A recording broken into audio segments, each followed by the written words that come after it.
Hey everybody, Vermont dog trainer Ian Grant, and today I have Leo with me. He is a 9-month-old lab mix, just recently adopted a few months ago, and today he's actually here for an evaluation with a daycare group. He's going to be a daycare guy coming regularly, and he's a pretty outgoing guy, sweet dog, and he hasn't had any training that we're aware of. So I thought this would be the perfect guy to actually do a little leash work with, to show you guys what we do, how we introduce a slip lead, which is really our main tool that we use for all of our dog training here. So I'm just basically going to move around a little bit with him, just a little bit. Probably just start out being somewhat still with him and very quiet to start with. To me, that helps bring the sensitivity to a higher level with him. And also, I want to create more of awareness of me to him as well. So, right here, I want him to learn what this means to have this leash, have this feeling on him at this time.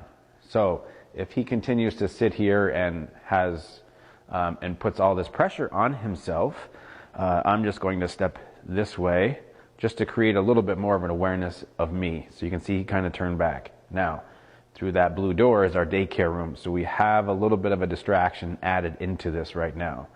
And this is where his brain is at the time. This is where he just came from. So I'm going to do the same thing again. I'm just going to slowly move this way. Just bring his awareness back on me. So this is session 1, minute 1 of training with this type of tool with him. So I don't expect to see huge changes in him at all. So this is good here. I'm actually going to tilt the camera down a little bit for you guys, just so you can see him a little bit more instead of me. So as he moves ahead, I'm going to stop for a second. You can see that the leash has created a little bit of tension here with him at the other end of it. I'm just going to stand here for a second. I want to see if he can figure this out on his own, or if if he needs me to guide him through it a little bit. So I'm going to wait. So he just turned his head, so some of the tension went away. I would really confuse him if I extended my arm out, which would give him another 2 feet of slack, and he'd probably take it, and then I'd confuse him even more if I took a step with him, and then he would take that slack. So that's good there. Nice. So if I stood here long enough, he would actually learn where all the slack is. So see where he just put himself? This is great. This is very good. So I'm going to move back in this direction, gently, not looking to yank this guy. There. And then we'll see what he does here. So I'm engaging his brain. I just want him to think and be curious, wonder what's going on. That was good. Good eye contact with me there. So to me, most dogs come in here overexcited, overstimulated, and we have to slow their brain down in order to teach them what we want. This is no different than teaching that 5-year-old what 2 + 2 is for the very first time. We've got to teach them what it is. And then once we teach them, we have to reinforce it over and over and over and over and over again. So right now he's put tension back on the leash, as you can see, by leaning a little bit in the direction of where the daycare room is. So again, I'm just going to go back here a little bit. You see the look? So I want to teach him, if he stays in my bubble, he will actually not feel tension on the leash. I can't go right outside and do this because that's Mother Nature out there. There's tons of scents and smells. So that would be going too fast for him, and this is what I'm talking about when it comes to slowing down. So he's still a little distracted over there. But we have a loose leash here. This is just the beginning. So if he's a little distracted, then I bring another step in. And you can see there's a little tension on the leash. So this also tells you where his stimulation is. There we go. You see him a little sidestep for a second. There's a sniff. So see, there's tension on the leash there as he's lying down. So if I stayed here long enough, he may stay there with that tension. So it's going to be important for me to help him get rid of it. So I might move a little bit more towards this way, see what he does. So he's doing the sack of potatoes thing. He's kind of resisting here. Now, a lot of times when this happens to people on the walk, when their dog just goes boom and they go down, they actually want to pull the dog in the direction that they're walking, in the direction that the dog is pointing. I actually want to do the opposite. I'm actually going to walk around and put a little tension on the leash to get him to go that way, because it's going to fold his body up a little bit. So as I go back over here, do you see?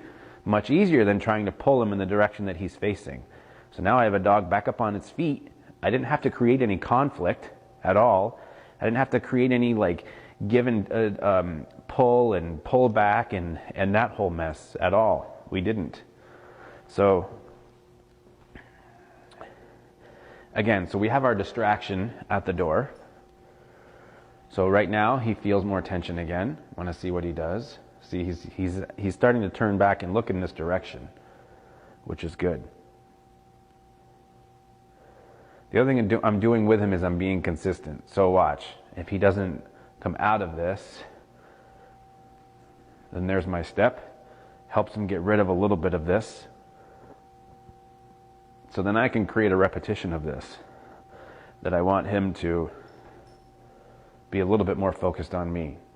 So see, now this has gone away, which is good. He's within my bubble, but his brain is elsewhere. And that will come in time the more that we practice this, and with our movement. So if I move a little bit more, then he can start walking with me. So I'm going to start moving in this direction. And then I'm going to stop. You see he's picked up a little bit. Probably going to jump here in a second. I'm not going to engage with this at all. He's doing puppy stuff. Rearrange this. You see what touch does to him? Here it comes. Okay, so watch. I'm actually not going to do anything right now. So now he's just starting to fool around.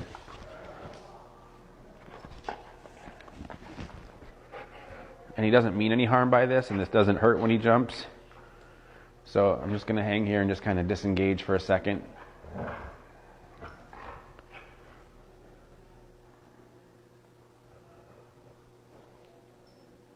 So distraction hit. I might take that opportunity to start moving again. So if a play session starts in the middle of your working with your own dog, you have a couple of choices. You can just not engage at all, depending on their intensity, or you have to interrupt that. So I'm going to start moving around with him a little bit. If he gets beyond me, I'm just going to stop. And I'm going to turn around. And look, I did not create this. I did not invent this. This is a version of long line work that was created by, or really published for the first time in the Keeler Book of Dog Training back in the 60s and 70s. It was a little heavier handed than this kind of thing. But to me, I want to teach the dog what this tool means first. So he's in the midst of playing. I'm going to bring him back out here for a second. I'm not going to engage at all with this.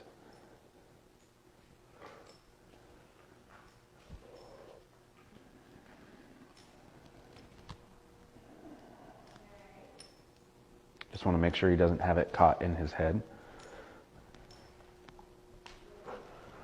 He's just playing.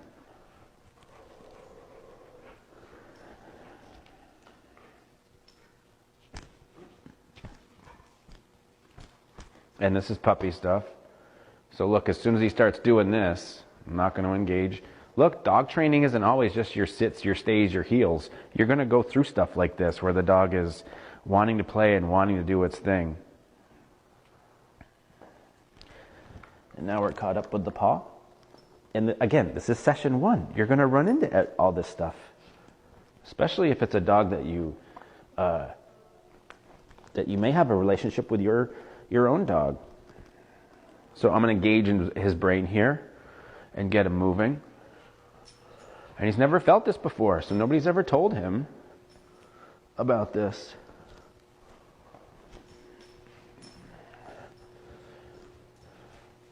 And if he gets beyond me, I'm going to turn and walk in the opposite direction.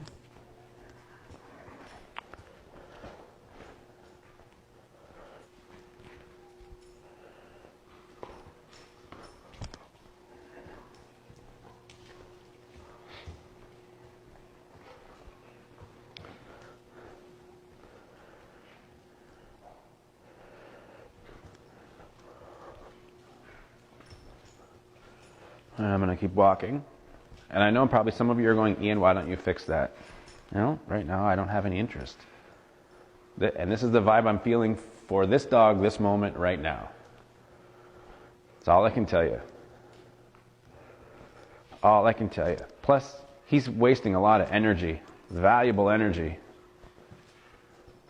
So here's your sack of potatoes again. Look, do you see if I pull him what happens? Look, now I'm going to walk him back towards his tail.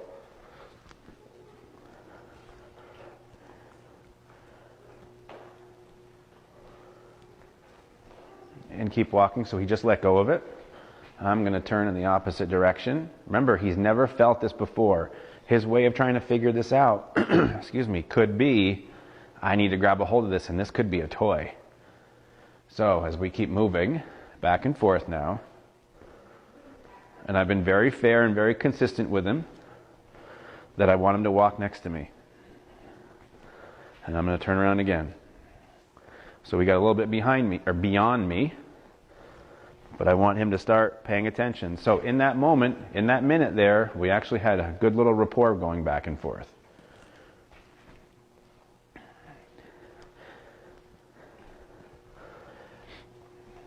And remember, retrievers want to carry stuff. That's in their DNA. They want to be able to retrieve. And those types of dogs carry a lot of things in their mouth. So I'm going to stop, see what happens.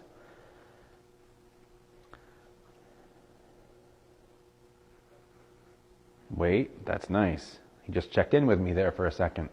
That's good. And it was with those eyes like, what are we going to do? Not those eyes that say, hey, let's go play and go run. So now I'm starting to get a dog that's starting to get a little closer with me. He's moving towards the door. So I'm slowing down by bringing him in a room with not much going on, and I'm just doing these back and forths. That's all. Back and forths.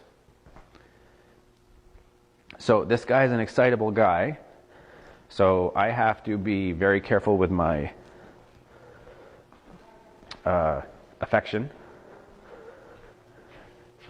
So I'm going to bring him back up towards you guys. Stop him for a second. At this point, I want to see what my touch means to him. So I'm going to stop here. I'm going to wait for maybe some engagement from him. Right there. Good job, Leo. Nice and quiet, because he's an excitable young puppy. There we go. Yeah, you're doing good there. So we can give affection, but it has to be the right kind of affection to the right kind of dog and the right kind of personality. So if he's moving ahead, I can stop. You see, he doesn't hit the leash anywhere near as hard. So little resistance, but he's starting to learn. If I stay with this guy, I'm not going to feel anything. And you guys see, he's not going in a straight line the whole time. It's okay. He's going to go out and work his way in. Eventually it'll happen. If this guy was here for a board and train, this would happen all the time.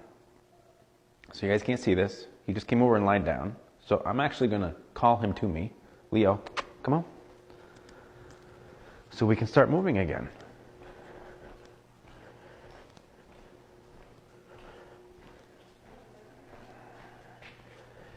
There. He just checked in with me just before I turned, which was great. He wants to go through the door that leads to all of his friends. Starting to get a little mouthy again, so we might get another little blip of playtime.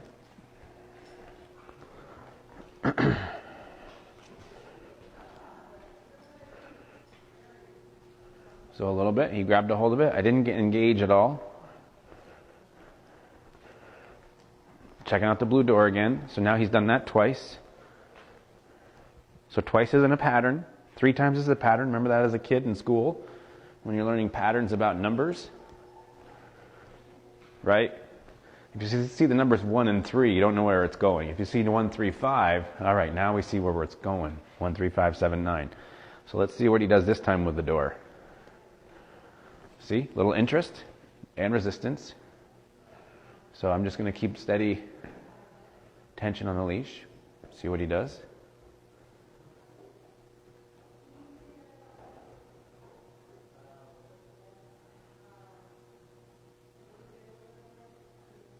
Give him a couple more seconds. If he doesn't, I'm just probably going to call him to me or take a step. Leo. There we go. So I can help him through that. So already we're working through low levels of distractions. However, look at this. So the name created this in this moment, in this context.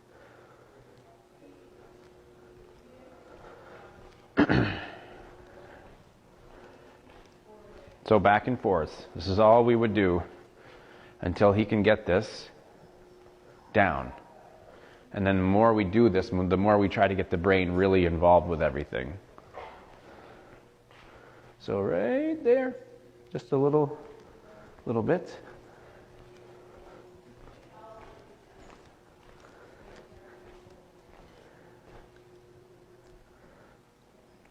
And I'm going to stop again up near the camera. See, so he's turning and looking, but he kept moving that time. So we're seeing an improvement. Good. So it isn't the perfect heel. I'm not looking for that in session 1. However, he stopped in the same vicinity as me with slack on the leash. So we're headed in the right direction. I hope you guys enjoyed this. I hope you get something out of it. If you have any questions, just leave it in the comments below. This is Leo. You may see some more of him as he comes here for some more daycare. But this is what our leash work looks like. First step with our board and trained dogs that come for not our basic obedience package, but more of the other packages that we have, our 2, 3, and 4 week programs. So if you have any questions, let me know. Be more than happy to answer them for you.